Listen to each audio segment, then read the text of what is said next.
Beard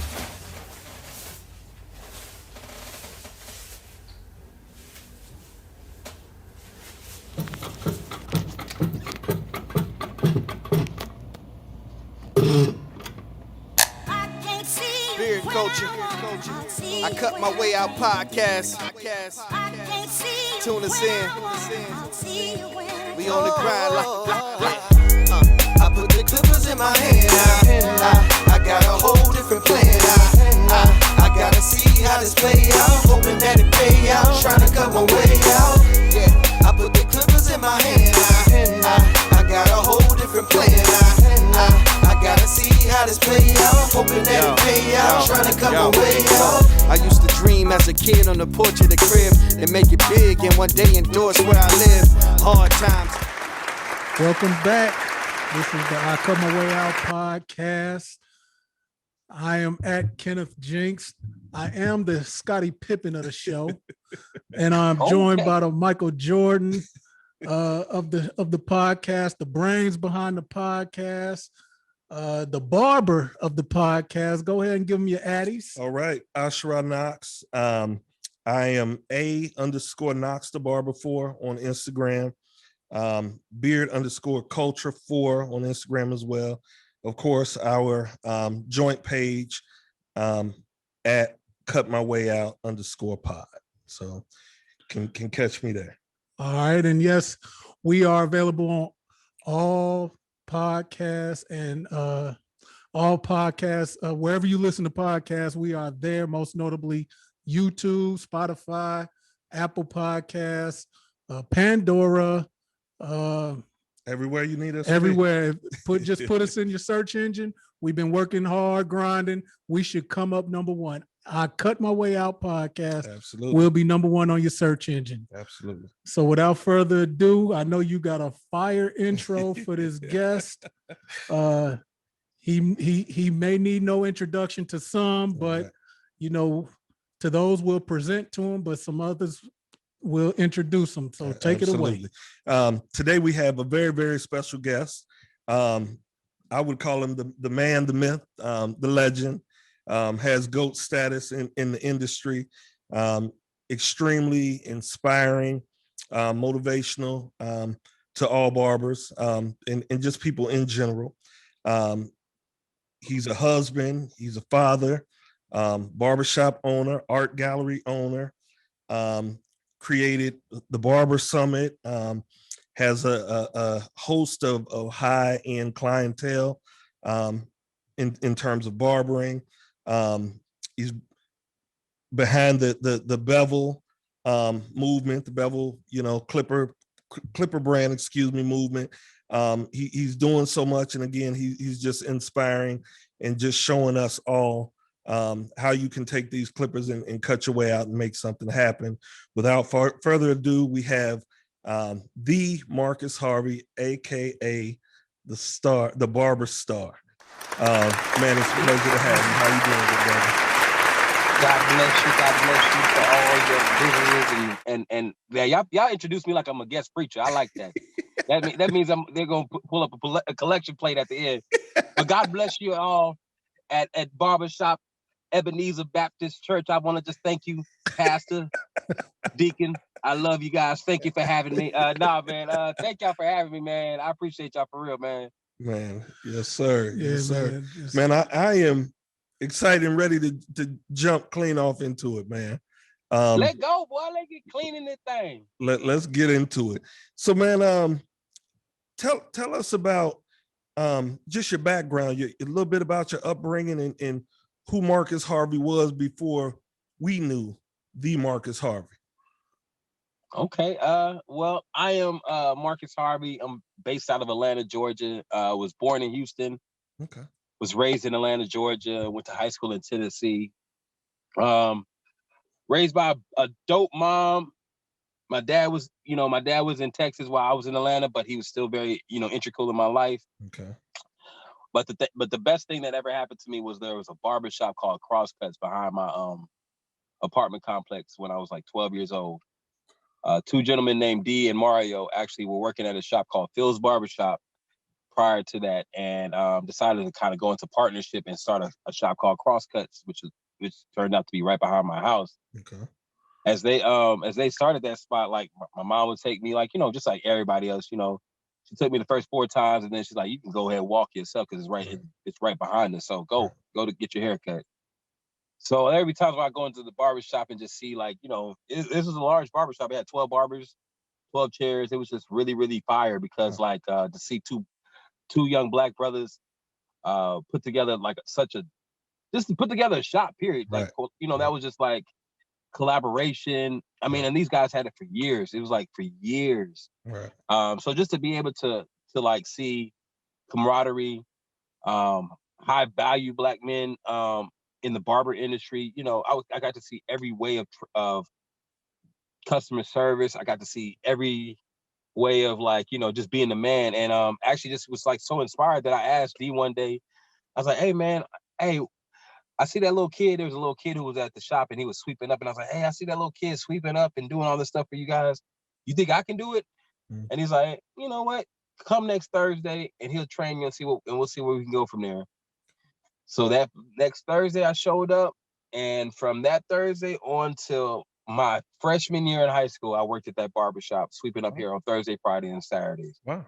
So it was just like, it got so to the point to where, like, they were like really integral in, like, you know, they were really integral in my development. You know, when you see most people who are really excellent at something, it seems as if they've been doing it since they was 12. You know what I'm saying? Right. And this was just something that I really feel like that was the same, you know, same space. This thing was like installed in me, like, you know, from an early age, seeing brothers, how they interacted with clients who were happy and upset. You know what I'm saying? Seeing how they managed their funds, and seeing how they just moved as like brothers. Like, I mean, these guys were just moving great. You know what I'm saying? So fast forward, went to high school, and then my mom got into a car accident and had to move to Tennessee. Okay. So she shattered her knee. So we had to do rehabilitation in Tennessee because Atlanta was massively expensive to kind of, like, you know, keep going. You know what I'm saying? So we moved with my grandmother to a small town in Morristown, Tennessee, and there was absolutely no barbers there. There was 2 barbers. Okay. 2 barbers.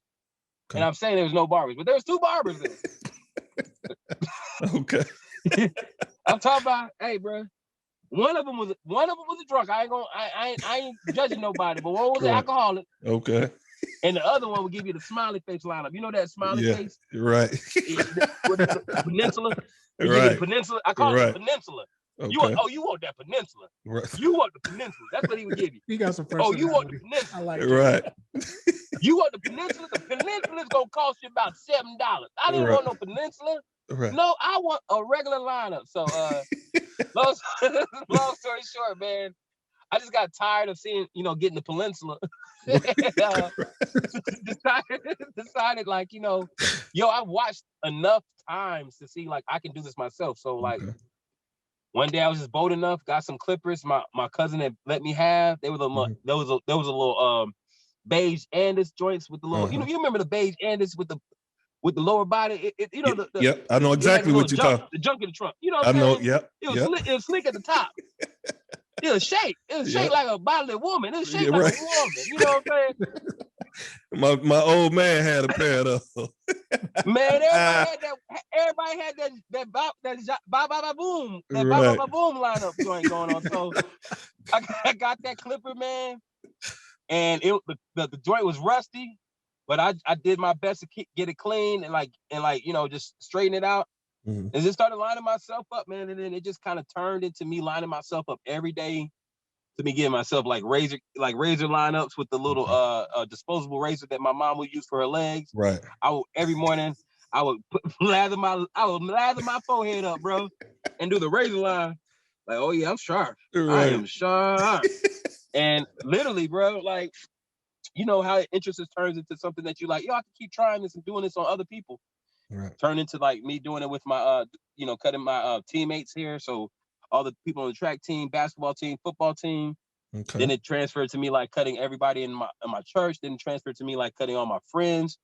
Then I moved back to Atlanta for college, and went to a school called Georgia Perimeter College. It was like, you know, It was like a community college, of course, because community was in the name. But Georgia GPC, GPC, and was going there for a while. Wasn't too focused. Not gonna lie, I wasn't really motivated because I didn't feel like it was the actual experience that I wanted to have as far as like a real 4-year institute. Right. And I just didn't know about that type of like, adjustment into, education. So I just really wasn't focused. Was cutting hair most of the time, would still be going to class, but wasn't doing as tough as I could have. So got put on academic probation for a semester, which was going to be the spring semester.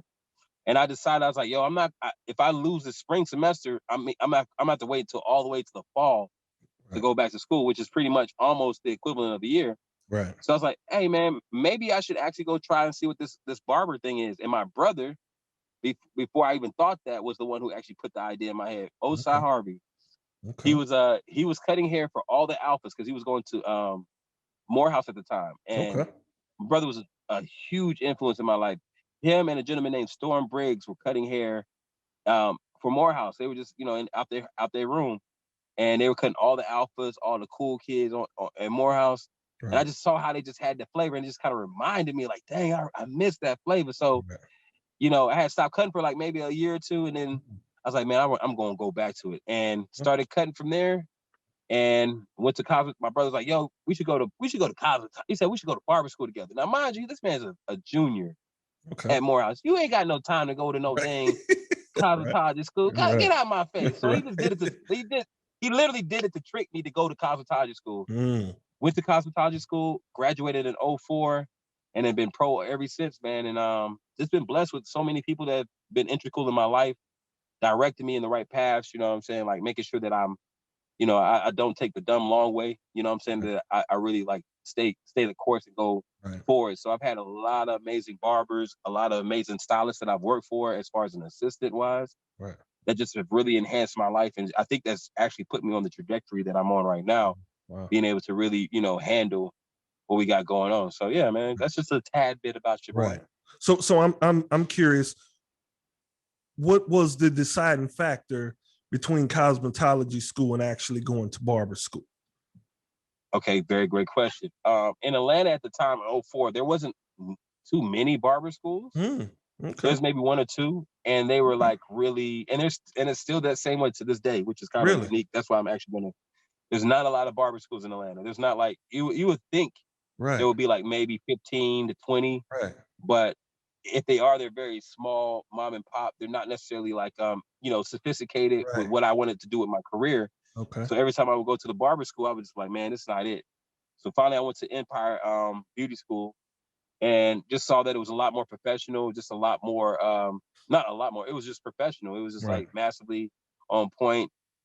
It's a franchise. So I was like, oh yeah, this is actually going to go way better. And I'll be able to learn something that I don't know. Cause I know I felt like I knew how to cut hair. Of course, when you first start cutting hair, you think you can cut. So I thought I could cut hair, but I was like, so I don't really need to go to barber school. I need to go to cosmetology school because I don't know anything about cosmetology school, which turned out to be the best decision because it put me on to learning about color, like in a more detailed way than just, reading it through the book. Allowed me to become comfortable with chemicals, allowed me to become comfortable with facials, all the extra things, customer service, all the extra things that stylists have to kind of focus on. It made me have to focus on that. And so that's why I actually was able to kind of pull that and put it into like, what we got going on. Wow.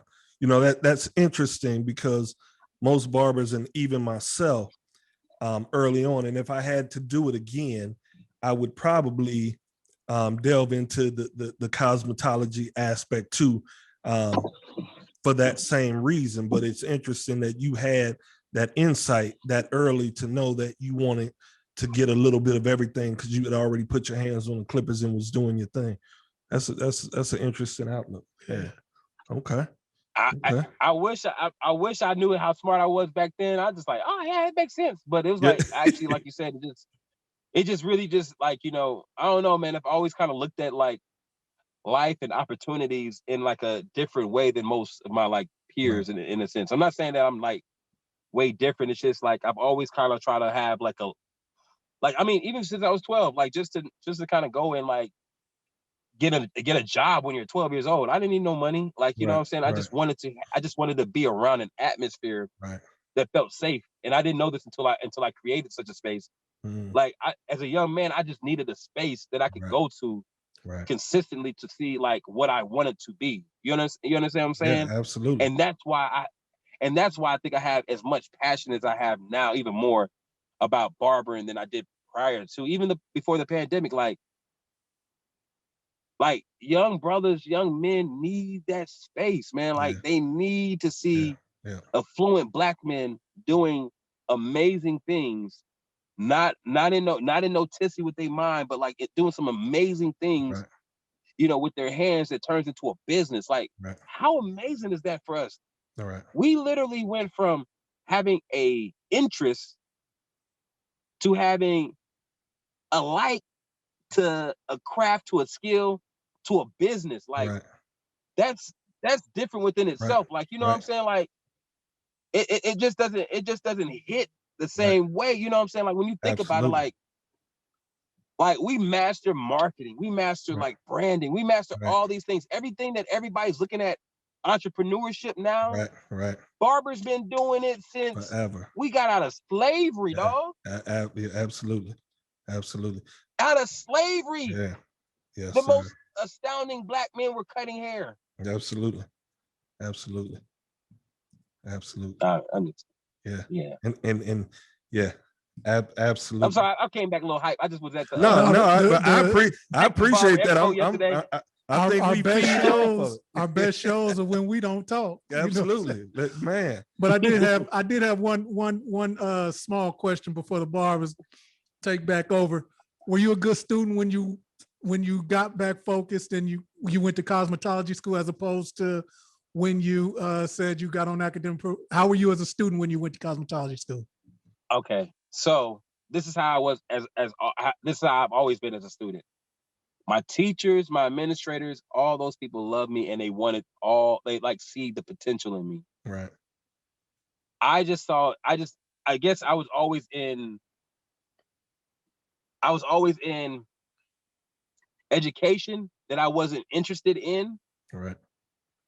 And when I'm interested in some type of learning or some type of like discipline, I'm on point with it. Yes, if I'm not interested, I'm not on point with it. I just don't see the point of it when I'm not interested. You understand what I'm saying? Because I feel like, I feel like I was a terrible student because I wasn't trying to be an English major. Right, no doubt. You understand what I'm saying? Like I wasn't trying to be, and that's when I was going to school. I was like, I'm going into poli sci. Like I'm gonna switch it. I'm gonna do the poli sci. I'm gonna go to be an agent. I'm gonna go to UVA. I'm gonna become a sports agent. Man, I don't like typing, dog. Right. I can't do none of that. Right. But what I really was saying is I love sports. Right. I love interacting with people. I love getting people to the next level of their success. Gotcha. And I just didn't know. And I thought that the only path for me to get into that thing was just without playing sports was gonna be agents. But now what I realized is like, your talent, the Bible ain't never lied to us, bro. Right. Your gift will make room for you, dog. Absolutely. Like your gift will make room for you, man. So if you really have something in your mind that you want to do and the real reason, like God will like orchestrate that thing to make it to where it falls correctly in your lap. Yes, sir. So like, you said we brought you on. I was a terrible student. Huh? No, I'm laughing because you said we brought you on like a preacher. You sound like one, my brother. Oh, my bad. It's the dramatic pauses. It's those things right there. That gets people on the edge of their seat. They be like, "Come on, preacher, preach now."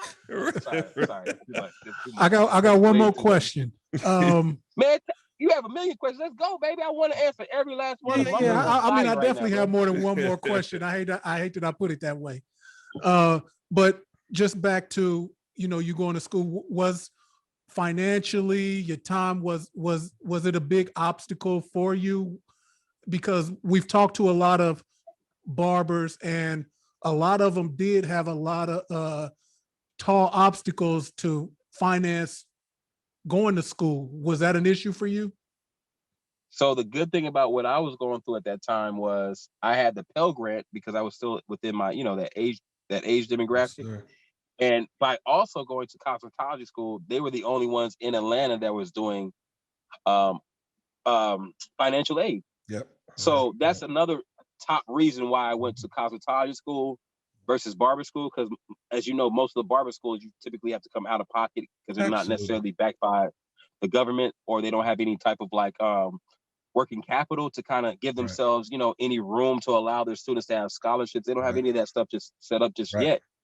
So the same thing happened with me, and which actually was a blessing in disguise because it allowed me to go to cosmetology school without having to have any debt. I think I only had to pay $10,000 for my cosmetology school over an extended period of time. Right. But like coming out, all my all the guys that when I like I said got put on academic probation, most of the people that did go on and graduate that I loved and was my homies and made me feel not on purpose. They didn't make me feel insecure on purpose, but just because society at that point, 2001, 2004, was really about go to college, go to college, go to college, go to college, go to college, go to no trade schools, no.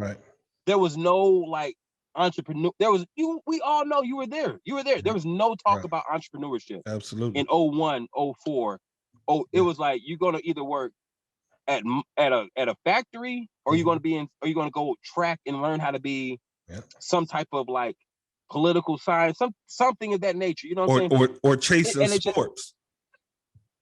Or exactly. So like I didn't realize like I was able to actually get a better start and a way better start than a lot of the cats who come to me who are super high value, as we all know on the way we call ourselves now.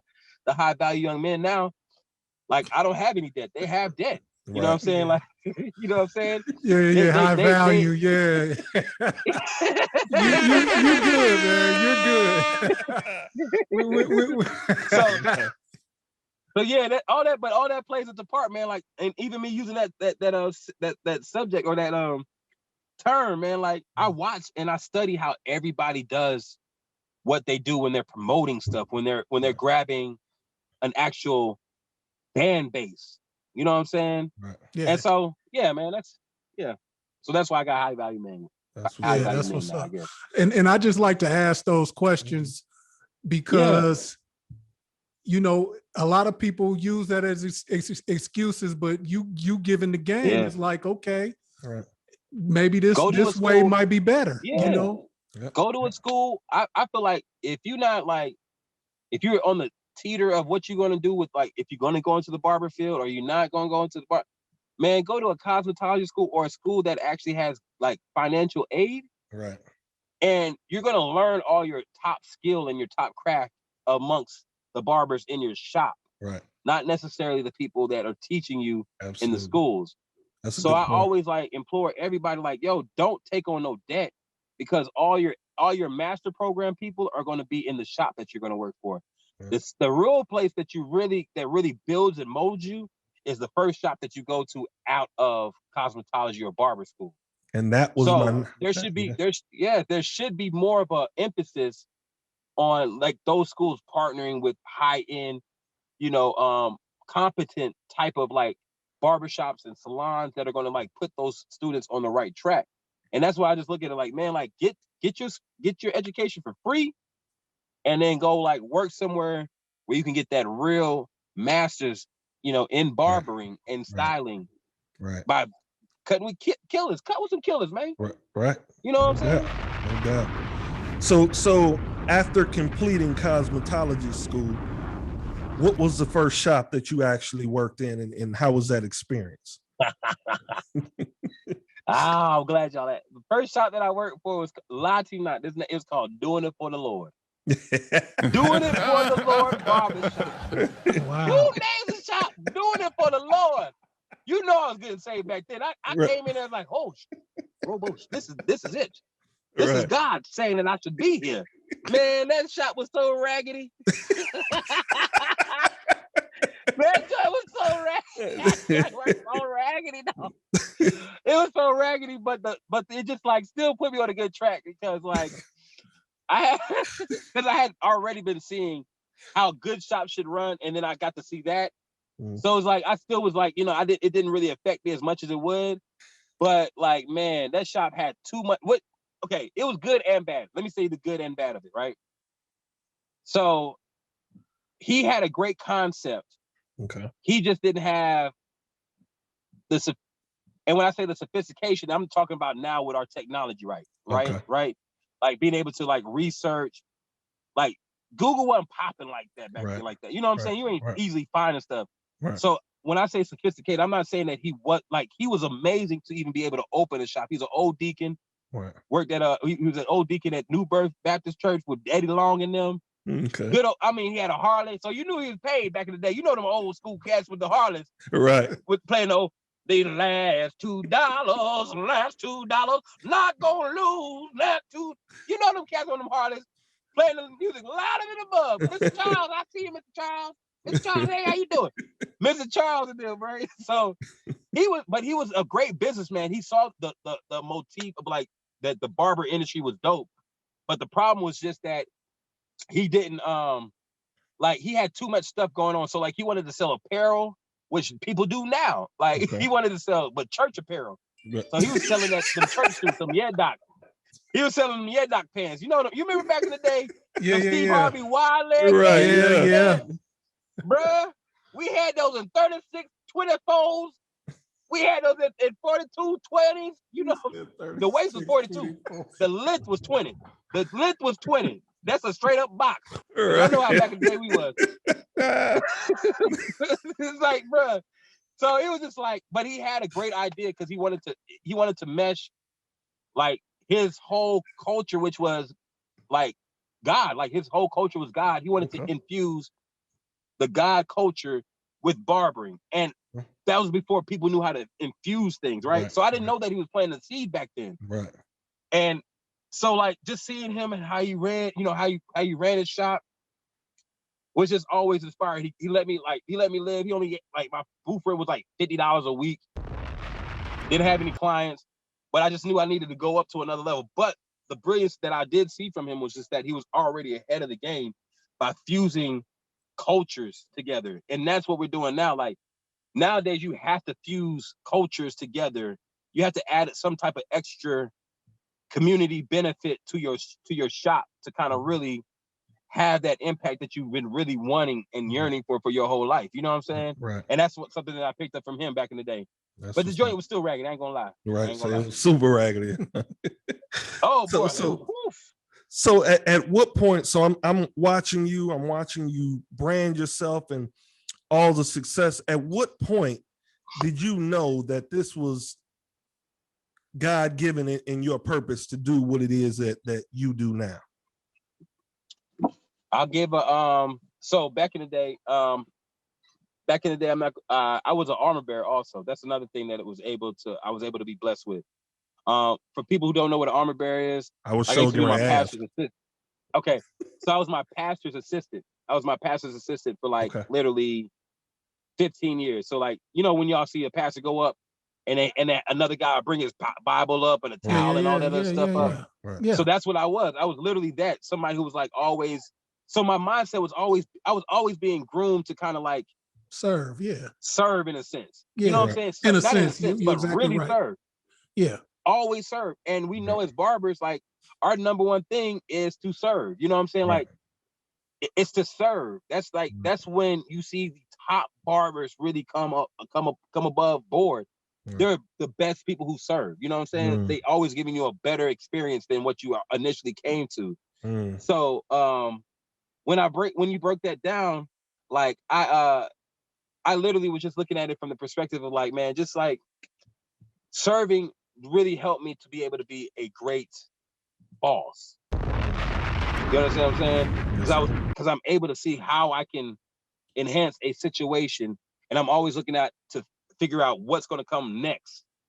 I wanted to anticipate whomever I'm serving, what they're going to need. So I just took that type of portion onto like my clients. You understand what I'm saying? So yeah, man. So I just always had some type of like training to kind of like get me to being able to to make your life easy. And that's always been my life story, to be totally honest. That's what's up.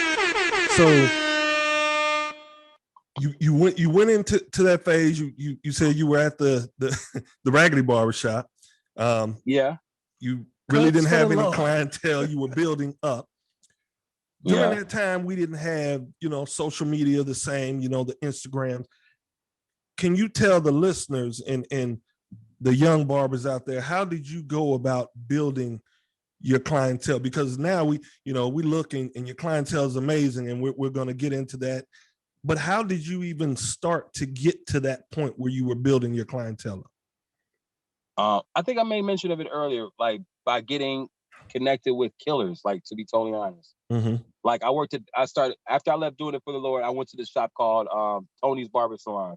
Okay. And Tony's, where I was working at Tony's, I was literally between two of the dopest barbers in Atlanta. I'm talking about these guys back in 2006 were charging $100, $150 in 2006. Wow.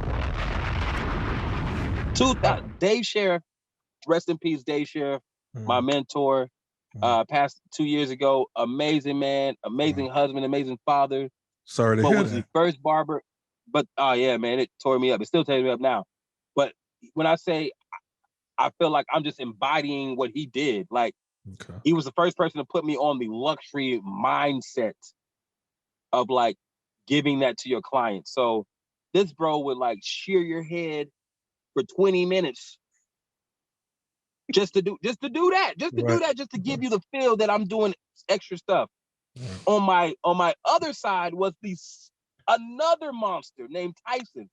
Tyson was cutting everybody on the Braves and the Falcons in Atlanta, Georgia at 2006. I'm talking about like it was getting everybody. So by watching them, how they interacted, how they moved, I started kind of like, watching what they did. And one of the things that they used to do is like just really go above and beyond on their customer service. So what I started doing to get my marketing up, I started doing things that I saw that they still weren't doing, such as shampooing, facials, and things like that, so that I can wait to get my brand up. Then I started doing a thing where I was like, yo, if you refer anybody, I'll take $5 off your haircut. So I took $5, and this is back in the day when a haircut was $25. So one person was the equivalent of like, yeah, that's a strong discount to them. So I started doing that to my guys, like, like, hey man, you see what I'm doing, right? I started like continuously adding more amenities. I added massage chair. I added a massager into my chair, my barber chair. Like I said, facials, shampoos, hot towels. This is before. I'm talking about this. Nobody was doing this back in the day. It was like, yo, this doesn't even make any sense because it's a $25 haircut. Why are you putting all this effort into that? It doesn't make any fiscal, sense. But I just knew that I was establishing a brand, differentiating myself with my competition, or those who might, be able to be in the same field that I'm at when it comes to like the clientele level. So as I started getting the higher end clients and they started getting those higher value cuts, they started putting me onto their dues. Like, what I'm saying? Like, because it was beyond them just seeing, oh, I want to take $5 off. They weren't even taking the discount. They were just like, man, because you even attempted to give me a discount, I'm going to put you onto my whole squad. So I would just have like literally, like it'll be like I had 1 week I had 5 clients. 3 weeks down the road I had 30 clients. Then it just kind of go 50 clients. Then it was just going crazy like that. And it was because I was like literally trying to do stuff that was not even being done at that time. Like nobody was shampooing their clients in 2006. Right, no doubt. Y'all can tell me who's shampooing their clients in 2006. Right. We was fighting. Now we was fighting through them dirty heads. I mean, grease.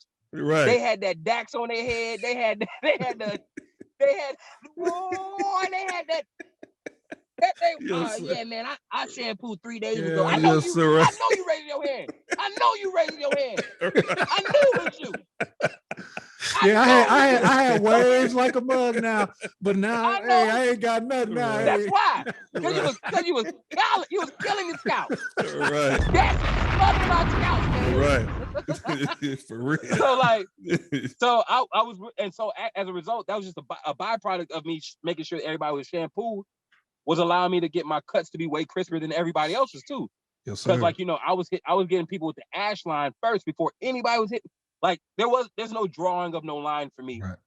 When you see an ash line, that's my razor that did that talking, Right. good sir. Right. That's because we nice like that. You understand what I'm saying? And we give you value like that. And I'm at the same time, I'm talking to my clients, like feeding them like, yo, we gonna be so dope. I'm including me in their future plans. And that's what I think that really like helped my marketing. So as I got it sophisticated, and then the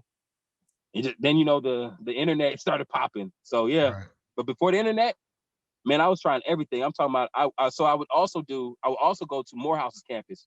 Okay. Because like I told you, my brother was going to Morehouse at the time. Right. I would go to Morehouse's campus and cut on Mondays and Tuesdays when I was slow on at the shop.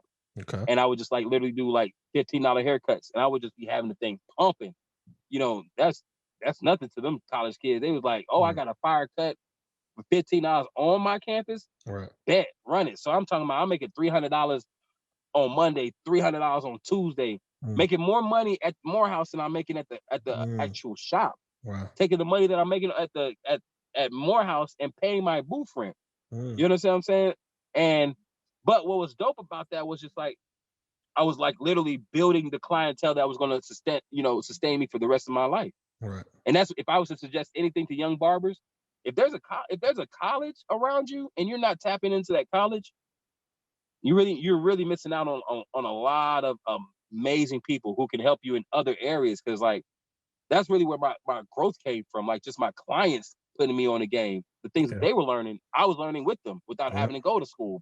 Yep. So, and we're actually, and I don't know if you're aware of Champaign, Illinois, but we're right in a college town. Champaign. Okay, that's what's up. Yep. Yep. So we're right in. That's Illinois, right? University of Illinois. Absolutely. Yeah. Absolutely. See, I know. Yes, sir. So you built up that clientele. I'm just curious, who was your first high-end client, whether it be an athlete, a doctor, a lawyer? Wow, my first high-end client was Dave Hollister, baby mama drama himself, Okay. man. The singer? That's one of my wife's favorite R&B singers. Yeah. Really? And I called him in 2008. 2008 or 9? No, 2008 or 9. Yeah. So that's when when R&B was still R&B. Yeah. Right. No doubt. I felt like I thought I was that dude. I was like, yeah, I'm killing over here. But I would catch him like, at that time I thought that was meaning that I was gonna be a celebrity, his celebrity barber forever.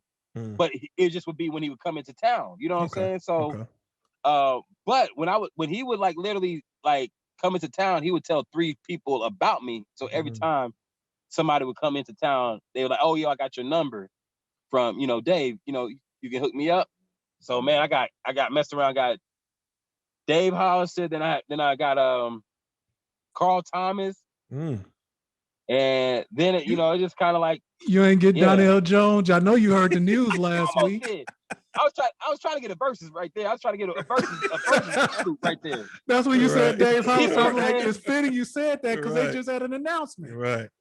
Yeah, I saw that. And that's why I was rolling when I saw that. I was like, oh, yeah, I got 2 of those brothers out there. Yeah. I was like, yeah, I did that.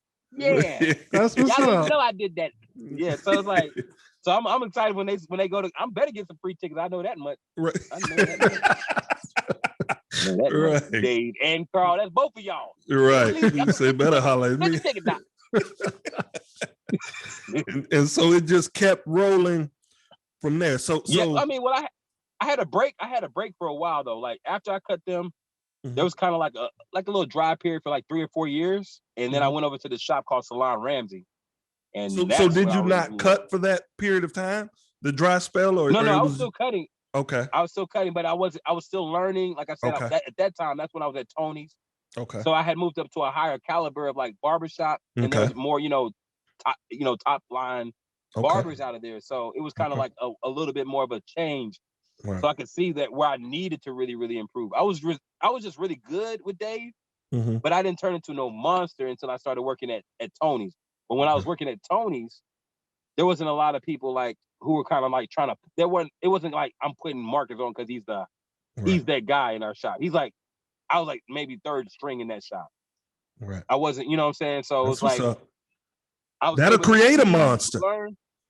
That's how you, bro. That's why I be so mad. I'm not mad, but I am mad at these sweets sometimes. Right. I want more monsters to come out before they get a sweet, because you can't become a monster until you have I don't want to say it like that, but dysfunctional shops would help you build a better brand sometimes. Yeah, absolutely. Like it always teaches you, oh no, this is not how it's supposed to go. It can be better than this. Right. And you see other people who are talented but may not have work ethic. Right. And you're able to measure yourself on that. Then you see people who have crazy work ethic but are not talented but are booked out, and you get to see that. Absolutely. So it's like, so when you skip that step and you don't have necessarily those people that are like, because it's literally biblical again. Right. Iron literally sharpens iron. Absolutely. Like, you can't, like, if there's no iron, where's it getting sharpened? Bottom line. And what it does, it makes you, you know, if you got somebody nice to the left and right of you, it makes you look and step your game up, and you might take a technique from here and a technique from here and incorporate it in your own. Yeah. Yeah. And that don't work when you're just watching it on YouTube, though. You know what I'm saying? Like, because you're selectively deciding when you feel like it's a good time for you to learn something. Right. When you're in the midst of that fire, you got to learn how to put that fire out, bro. Yeah. You don't watch no how to do video on how to put a fire out. You don't. We ain't getting no YouTube to show you how to put a blanket over a fire. You have to learn when you're in a shop full of killers. You have to learn how to get right. You have to learn how to be on time, because you see the dope barber who may be late, and he just lost a $200, $300 paying client to the guy right beside him, who's been watching how he's been doing the service and just mimics it. And now I'm taking that client. It just keeps you on your toes, man. Like, accountability, man. That's what we need more of in the world, as well as in these shops, man, or in this industry. Accountability. Like, everybody trying to charge all these, like, I'm supposed to charge $200. I'm me. Everybody else, man, shoot, I'm supposed to charge that. That's what's up. Somebody told me, somebody's like, dang, Marcus, you charging like, I said, who wouldn't? Why would I not? Right. I'm me. That's what's up. That's not a diss. But when you get in my chair, you're going to get $1 million idea off of what you going to do. Not even what I'm going to do. I'm going to cut your hair, get you fresh, and give you $1 million idea, and follow up with you, and hold you accountable, and ask you about your family, and ask you about your friends, and ask you about the circle around you, and ask you, and break down how you can make your squad right, and break down what you need to do first step, second step, third step, fourth step. Because I've been in these boardrooms with all these corporations. I'm going to give you the game. Or I just talked to my consultant client who just told me 5 or 6 different things of all these negotiation deals that he just did that I'm going to give to you.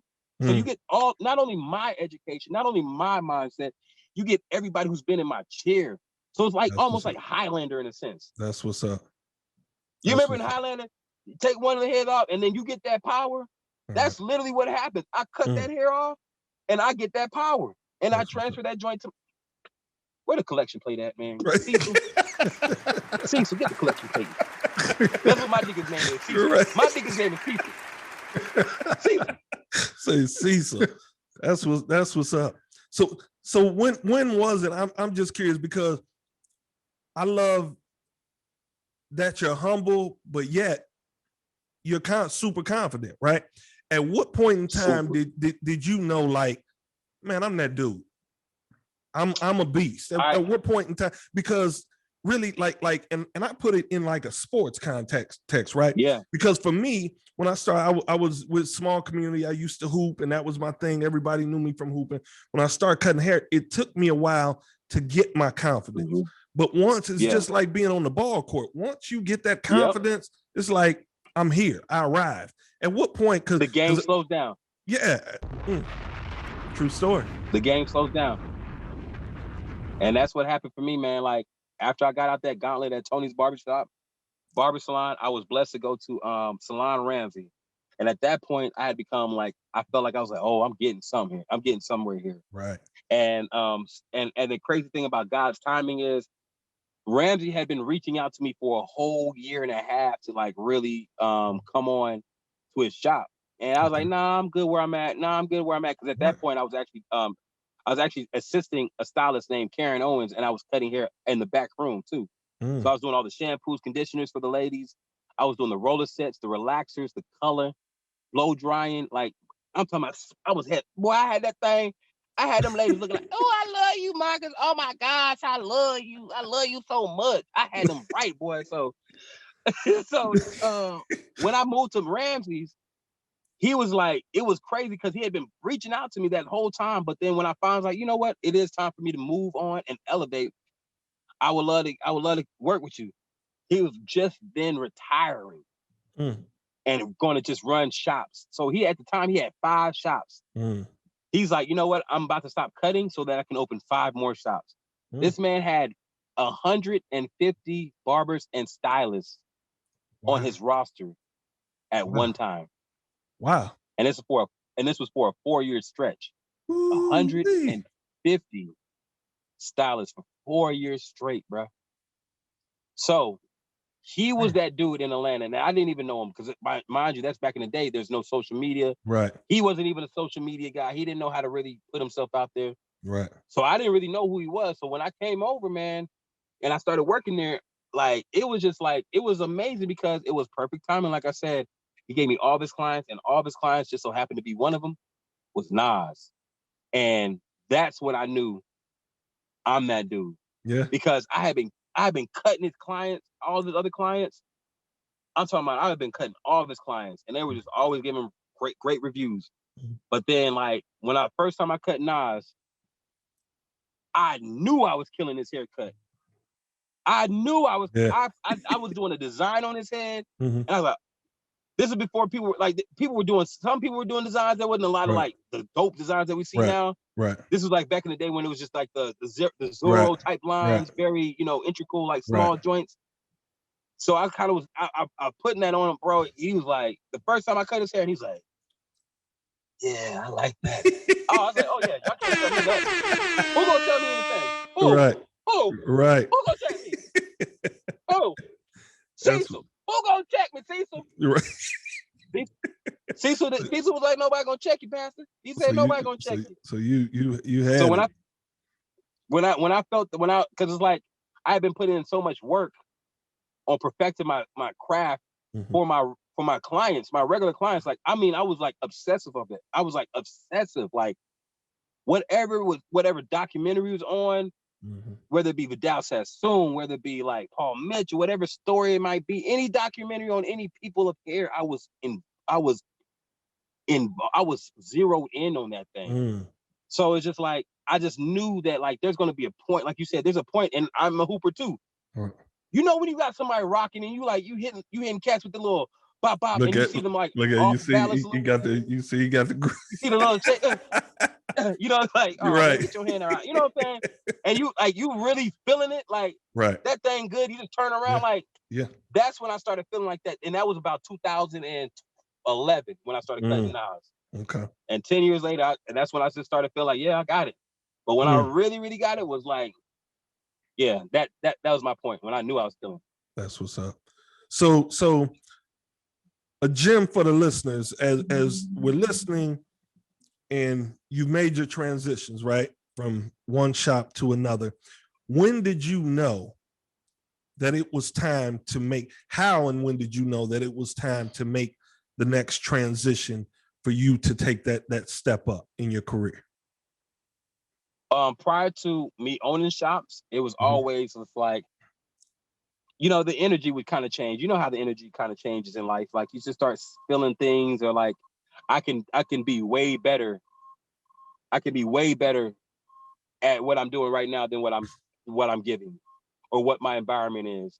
And that literally would be the case. Like, doing it for the Lord. I just got tired of, like, the big pants just kept getting underneath my skin. You know what I'm saying? I was like, I got to move on. I got to get better. Like, and the barber beside me wasn't necessarily the dopest barber. So I was like, he was a good dude, but he wasn't amazing at cutting. So I just knew that I needed to get that. When I was at Tony's, it was like, after all the other dope barbers had left, and I was like the top barber in Tony's barbershop. I just kind of got, okay, there's something else that I need to do. Okay. So I started working with the salon owner again. And I was like, there's another level of high-end money that I could be making. Okay. Once I figured what that was out, I started that's when I went over to Ramsey's. And when I worked with Ramsey, the only reason why I transitioned was because he shut his shops down, which pushed me into having to go ahead and do my own thing, my own musalaire. So yeah, man, it was just, I mean, gotta tell you, you'll feel it. You know what I'm saying? Right. You just don't fight it. You know, like Right. we're so scared sometimes to start over. And it's like, wow, like that's the best part of life. Like nobody holds you to like nobody holds you to a standard of perfection when they know that you're starting back over. You understand what I'm saying? And that's where a lot of people's anxiety comes from, because they feel like they have this unforeseen perfected life that they have to live. Right. And it's like, that's totally from the truth. Like, only reason why you feel that is because you've maxed out at where you're at. Try a new challenge and build up so that you can always feel confident that you're learning. You know, you understand what I'm saying? Yes, so sir. Yeah, that's just where I've always kind of like even now, like I have the musalaire. We just sold our first art piece, man. Like, and that was like, I almost had a tear come out my eye. I was like, dang, because I had never sold art. You know what I'm saying? Because I'd never sold art. And it was like, this is a whole totally different field that I'm unfamiliar with. I don't know anything about art. I just love looking at it. I just love feeling it. I see what it is. I want to know about it. So that was another lane that I was able to kind of go into and be like, dang, this actually really, really works, bro. Yeah. So like, yeah, man, like when you feel like you need to go to the next level is when you know that you feeling some anxiety that you need to go better. Absolutely. And we're going to get into your shop because I love the concept. And you good on time? Yeah, I'm good. Okay. You got any? No. Okay. So yeah, go ahead, baby. Okay. All right. No, the barbers, man. Like I'm just soaking up game. I'm that guy that got the job that need to start over. Right. So I'm just taking it all in. Right. Yes, sir. So as you talk about your shop, piggybacking into that, it's interesting because I followed you for a long time and I've seen the art, and I just opened a shop and I kind of had this idea. My father is an artist by trade. And so opened a shop with a gallery theme, and we sell his prints. And with today's technology, to be able to do paper prints and also do prints on canvas, it allows him not to have to separate from his original work. And he went, that's always been his thing, but he was also a graphic designer. He worked for the University of Illinois for a long period of time and retired. So he hasn't actually did any oil paintings in a long time. So we have a lot of timeless pieces in here. I got like 36 pieces. Wow. And 28 of them are my dad's in the collection that we have here in the shop. And so as I got the idea, I've always paid attention to your cuts and how you brand, but I would see the art aspect, but I started to pay more attention because I'm always like that Nas piece. I'm like, damn, that's dope, and I would see it, but I didn't know if you were an art collector or exactly how that worked. And so me and my wife were looking at it, and I'm like, man, I hope don't nobody think I stole this idea. But this is, hey, the dope, man, you got the dopest shop that I've ever seen. And I really, and when I was really able to really go through it, was you did the Father's Day Ciroc thing, and you had your kale salad. Yeah. And you're going through the whole entire barbershop, and I'm like, wow, man. So I just have to give you praise and kudos, man. I'm an art guy. I'm a product of it. Love art. Been around it my whole life. But just tell me how you came up with the concept and when you actually opened. Just give us some feedback and just some background on that, man. Because and also when you finish up, I want to know is it also open to people as a gallery to come and view the art? Yep. Because the next time I'm in Atlanta, man, I got to get by. You better come through. Okay. You better come through. Absolutely. Yes, definitely yes on most of those things. Like the way that I came up with the concept, me and Nas were traveling.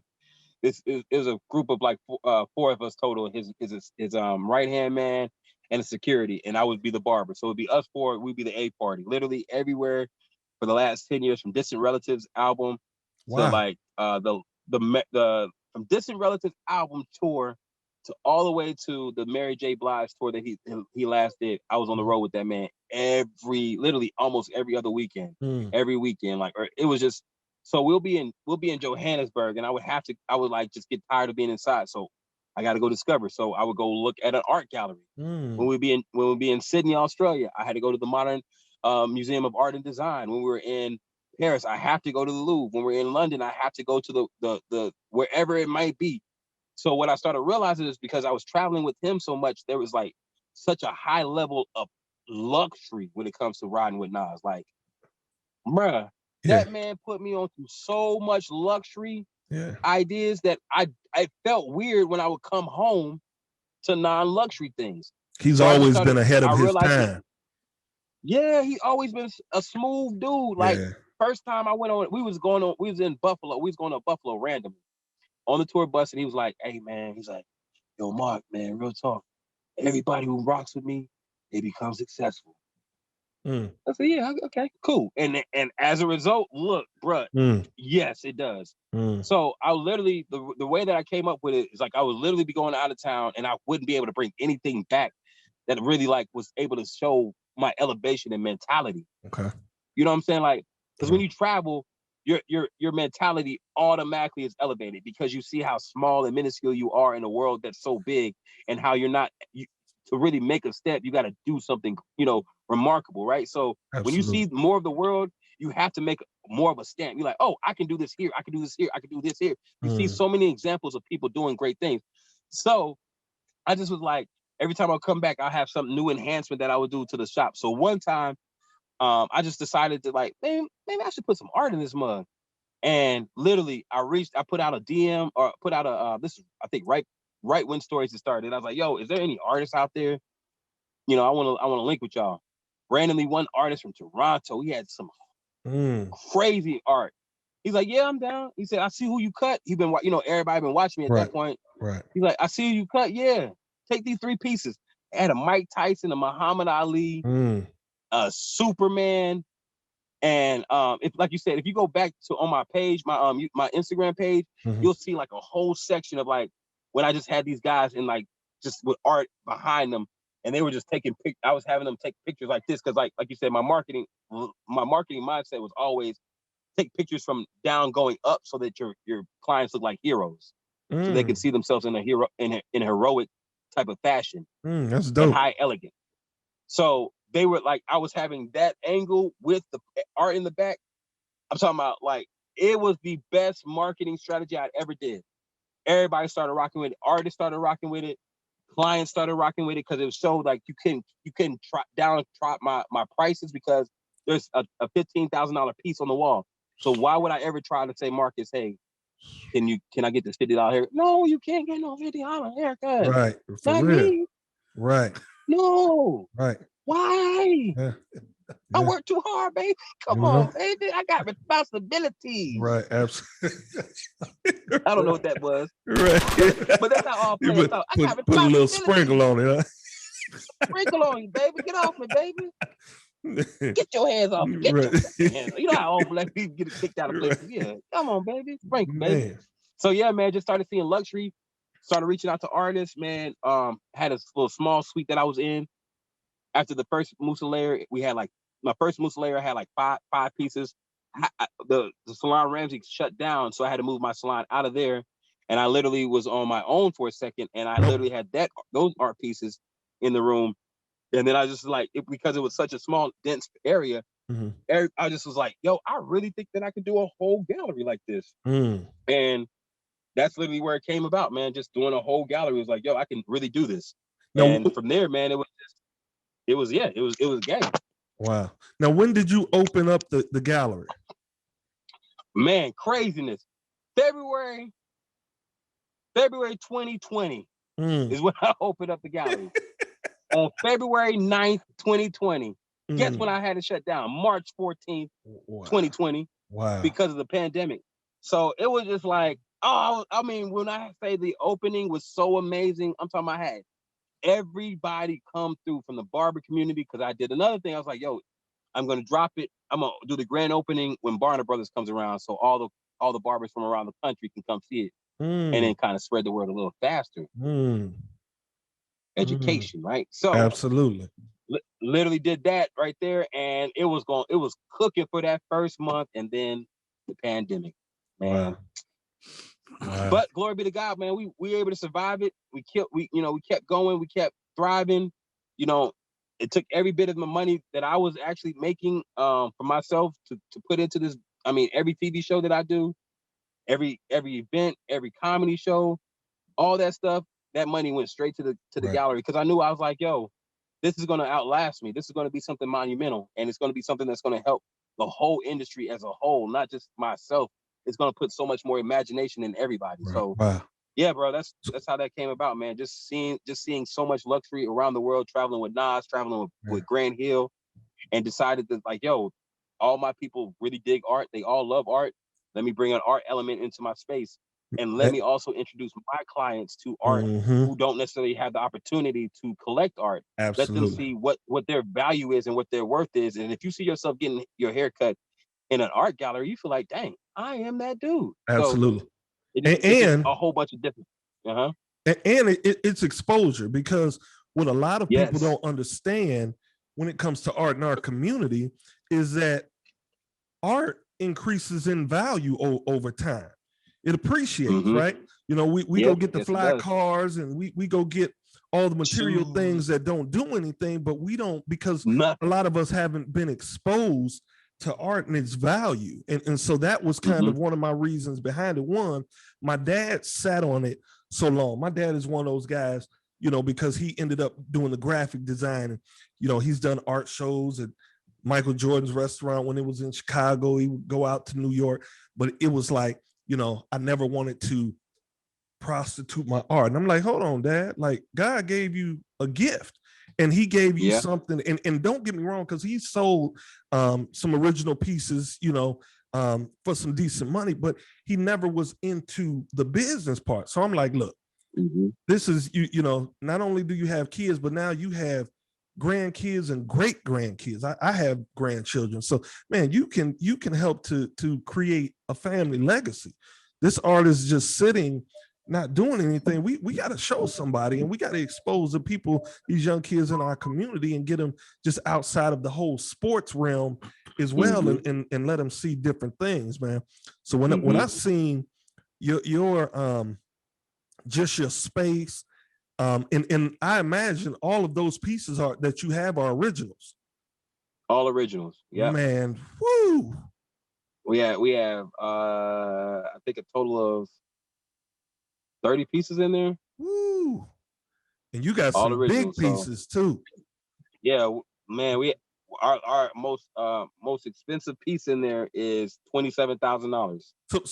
So were they gifted to you, or did you have to purchase?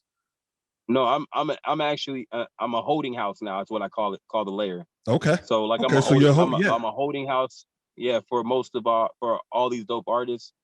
They know that just the clientele that comes through the gallery. You know, we've had Spike Lee, you know, Reggie Miller, Juwan Howard, Grant Hill, Chris Webber, Division. We've had so many amazing people come through to the space, like Ron Rico Lee. Like, we've had so many people come through to the space that it's just like they know that this is going to be a good place for your art to live, to rest, absolutely, have a home. You know what I'm saying? Versus it being in your garage. What you gonna do? Yeah, that's a beautiful space, man. And those pieces are breathtaking. Breathtaking. For real. The next time that I'm in Atlanta, I will definitely reach out, and me and my wife, I would like to get my father to come with me and check it out. And when I get a chance, I'll shoot you a couple of his pieces, you know, because he gets down, man. And so I would love to bring him. Do y'all do any art shows?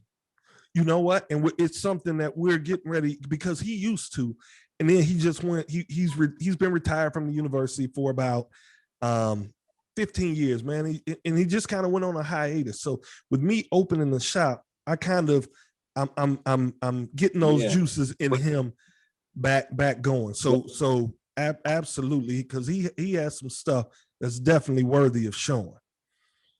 Man, especially, and that's what I would say for you, man. Like with you being in Champaign, like, you know, being by the university with your dad, having those ties, he should definitely, like, y'all should definitely do a collaboration with some type of like affiliation with the university. Yeah. And get those professors out to the space, man. It just brings massive exposure. Yep. And it just puts you, and like right now, the trend of the barbershop, like everybody realizes now the power of the barbershop. So it's in every media now. It's on every commercial. Yep. You know, it's on there's always a barber represented in all these situations now, on these commercials now. So man, I just think that it would be an amazing thing for you in that community to kind of bust that thing up wide open. You know what I'm saying? Absolutely. And it's interesting. And invite some other artists out there too. Absolutely. And it's interesting because he's tapped in. When we did the soft opening for the community to view it, a curator of one of the museums at the university that my dad has worked with, who's also a renowned artist, an Asian guy, I have to get his name, but he was trying to get in touch with my dad because my dad stopped checking his university email because he's been retired. But he actually had a piece that was on exhibit during that same time. It was 150 years collection within the university that will only be shown every 150 years. And my dad had no idea that he had a piece that was actually in the space. But the newspaper, in a small community, they did a piece on us opening as a barbershop and an art gallery. And so he was able to find them during our soft opening. So absolutely, man. Great idea. Great idea. Man, kill it, bro. Kill it, bro. Yes, sir. And I just want to say, shout out Nas, man. You know, Nas won that battle in 2001. Man. So next time you see Nas, tell him I said he won the battle. I've always said that. So now I have a liaison. Right. Tell him you was on this podcast. And somebody, he won the battle. And we go back and forth. Jay and Nas outside of Rakim are my favorite of all time. Matter of fact, it's so crazy. The shop that I have now in this area, they're reviving it. It's a mall. And so it kind of went down and they're revitalizing it. And the 1994 Illmatic, I was coming from high school and we had a record store in here, and I bought the cassette and still have the Illmatic cassette to this day. What? Hey, bro, you need to put that you need to put that as an art piece.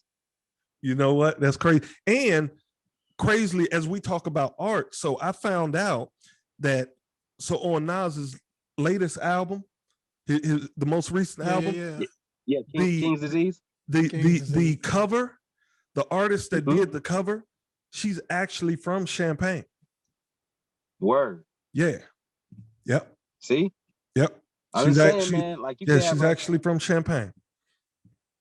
Yep. Hey man, Champagne and art. That's what I call it. Champagne and art in Champagne. Right. You know what I'm saying? Yeah. Get you a champagne sponsor. Let them know about the story. Hit them with a one sheet, a nice deck. All right. Get a couple sponsors in that thing, man. Get that thing pumping really strong. Maybe get somebody who's PR around your around. You muted. You. Okay, yeah. You say something. Also, I said get that. Oh, okay, yeah. You have muted. Yeah, you're good. You're good now. Yeah. So I got a question, and like I said, I'm not trying to veer all the way off. No, but how do you deal with I remember one time, I think it was NBA TV, you Lace Grant Hill, and everybody was talking about the cut became a meme. And just how do you just let things live and not really like engage in the banter? You know, you have people saying that's gotta be, what is Photoshop. it? Photoshop, Right. enhanced, all this and all that. Oh, that made me feel so good that they said it had to be Photoshop. I was like, yeah. Right. You know what I'm saying? Because I'm like, yeah, you better think that was digitally enhanced. That's all hands. So I did my job. No, man. So it's humbling. Right. It's super humbling. Because I get it on the good side, and then like I'll even fast forward to y'all, like I get it on the bad side too. I'll give y'all a great instance. So I was cutting clay for his last finals, right? The last one with the Raptors. I've been cutting clay since 2014. Right. And before all the championships started with him and stuff like that. Got to the last one in Toronto, right? I was cutting his hair. He asked for a fade, a drop fade. I normally kill this drop fade, but he was coming from shoot around, so his hair was wet, sweaty, hair was going all over the place, so the fade just didn't hit like it. No, I'm responsible for making it hit. Right. Man, game 1 of the NBA Finals, people was killing me on Instagram. Who cut Clay's hair? That bitch trash. How can he focus shooting free throws with his fade and stuff? I was like, bro, I was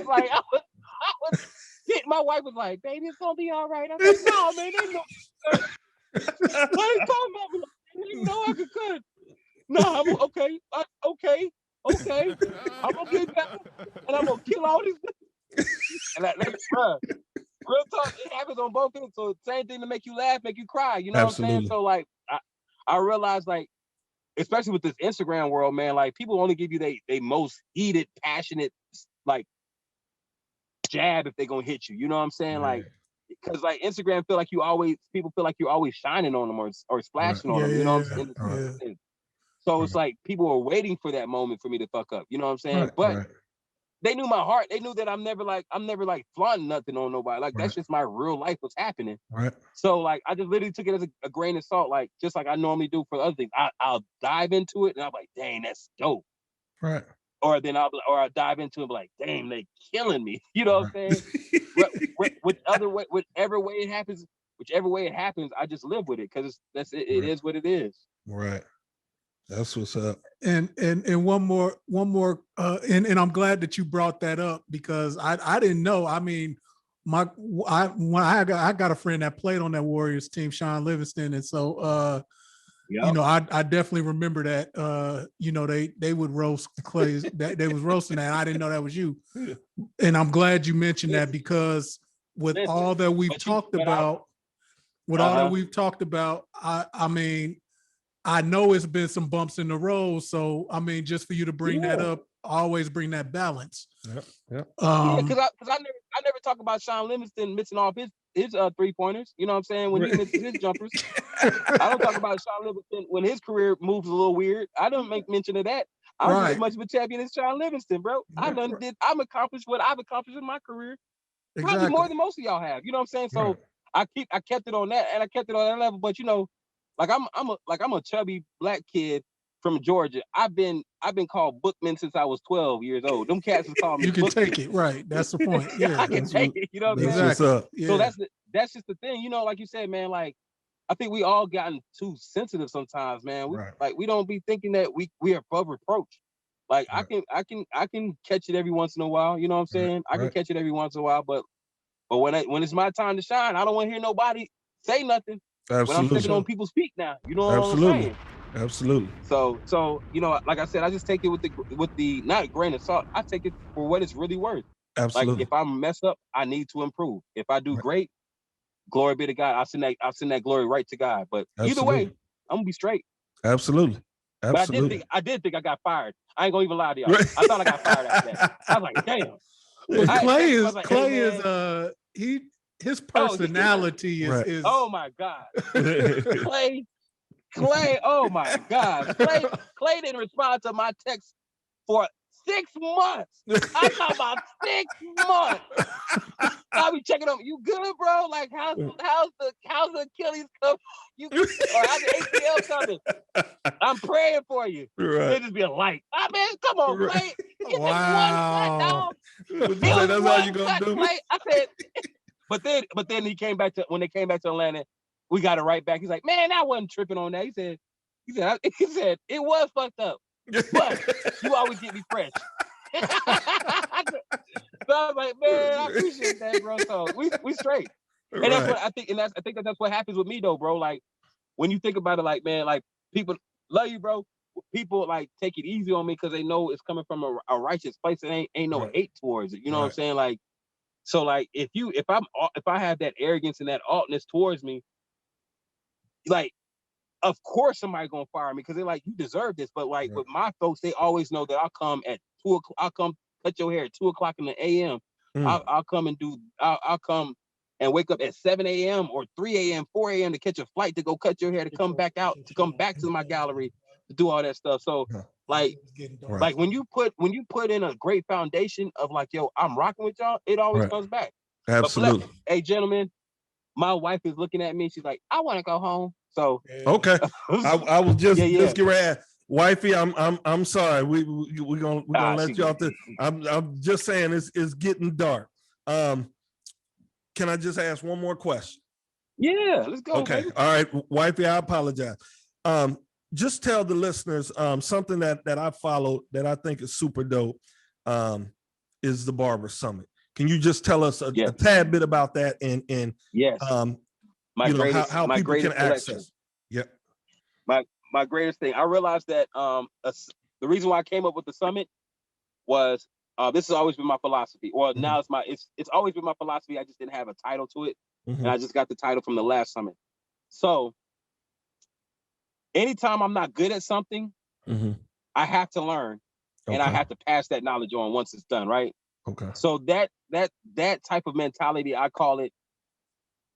Every man should dig for gold and sell the dirt. Dig for gold and sell the dirt. I have a client who actually sells dirt for a living. The dirt that he sells actually has different minerals in it, so companies buy it at tons worth of like weight, and then they go through the dirt and find the elements that actually work for what they're trying to, make as their company. So it may be aluminum, it may be iron. These companies will buy the dirt and pull the aluminum out, pull the iron out, pull that. So what I've realized with that is every adversity that I've had literally has always been to the goal of getting the gold. Like I've always tried to get to the top. But you still gonna have to go through the dirt, and you might as well sell the dirt, which is the learning experience that you go through to other people. That's all a master class is. That's all any of this stuff is just selling the dirt, so people don't have to go through that dirt no more. So the summit is a collection of barbershop owners, barber influencers, people who just want to get to the next level. We all meet up in Atlanta, Georgia. We drive to we do an amazing brunch at the gallery. Then we all caravan over to Gatlinburg, Tennessee. We get a mansion. We have a private chef for the 4 days that we there. We do excursions from whitewater rafting to zip lining, to paintballing, to so many different interactive team building things. From there, we also come on and make a move, and we literally have classes with people like Tristan Walker, people like the Business Bully, people from No Grease who do franchising, and we have them do a class for us via Zoom or via in person. Dave Savant from Squire. These people come and do classes on how to raise capital, how to get business credit, how to construct a franchise, how to do all these things that I've always wanted to learn, always needed to learn, time management, how to build a team. They teach these things at the summit, and we come together, have camaraderie, and build a network and a friend and a family. So now we're about 150 to 200 barbers who have come to the summits. Wow. This is September. The last week in September is going to be our next summit.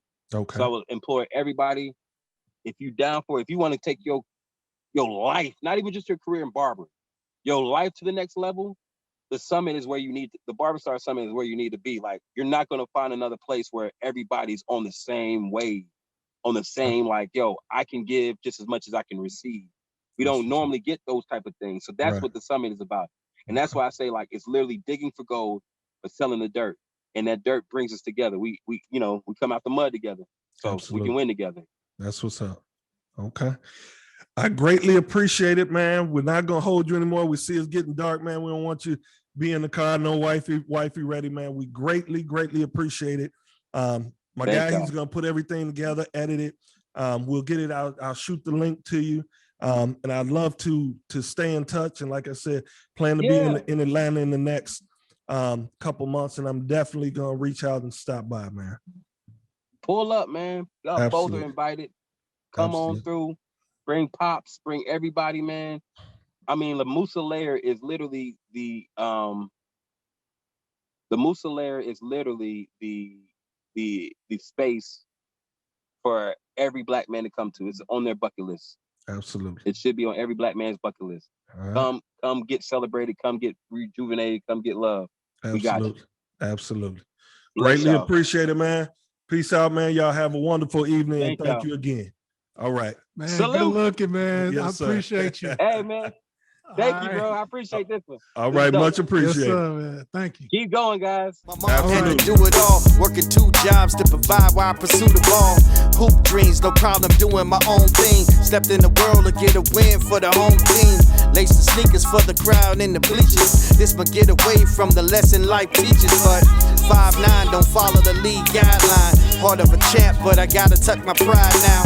Off to college for the knowledge, try my hand at math. But one call from back home really changed my path. My firstborn, now I got a mouth to feed. Told the Southeast I got a whole new route to lead. Young father, odd jobs, every day is real. Turn to the streets to try to eat or maybe pay a bill. Not proud of it, but I got it cooking good. But prison time on the mind wasn't looking good. I can't afford the price, so I tried the corporate life. Something wasn't sitting right, every night I'm tossing light. They don't appreciate all my hard work, so I went ahead and jumped, let the Lord work. Beer culture 2020, yeah, we taking over. From the Clippers to the hoodies that be draping over. I put the Clippers in my hand. I got a whole different plan. I gotta see how this play out. Hoping that it pay out. Trying to cut my way out. Yeah, I put the Clippers in my hand. I got a whole different plan. I gotta see how this play out. Hoping that it pay out. Trying to cut my way out.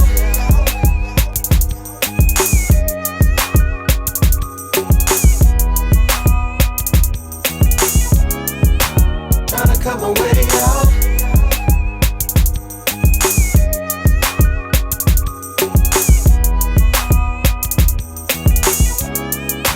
Tryna cut my way out.